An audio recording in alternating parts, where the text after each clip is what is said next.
ছোট্ট একটা mini blog নিয়ে চলে এলাম।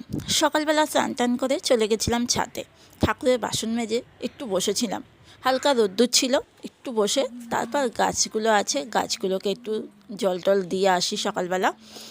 আর বেশ ভালো লাগে সকালবেলা উঠে আমার, আবার একটু ছাদে গেলে বেশ ভালো লাগে। আর ছাদে বেশ একটু ঠান্ডা ঠান্ডা হাওয়া দিচ্ছিল, অতটা রোদ্দুর ছিল না। আর এই কসমস গাছগুলো না হাওয়া দিলে এত সুন্দর দোলে, মানে দেখতে এত ভালো লাগে না। যাই হোক, সকালবেলা অনেক কাজই থাকে, কাজবাজ সেরে ঠাকুরের বাসন টাসন মাজা হয়ে গেছে, তারপর একটুখানি ঘুরে এসে ঠাকুরের ভোগ দিয়ে দিয়েছিলাম।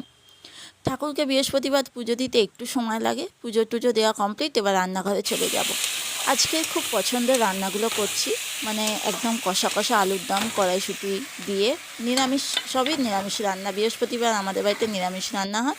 আর তার সঙ্গে সব রকম শীতের সবজি দিয়ে গোবিন্দভোগ চালের খিচুড়ি, গোল গোল করে বেগুন ভেজে নিয়েছি, আর তার সঙ্গে একটু গাজরের হালুয়া।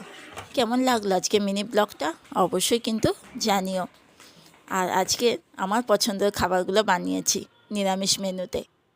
সবার জন্য ভালোবাসা রইল। টাটা।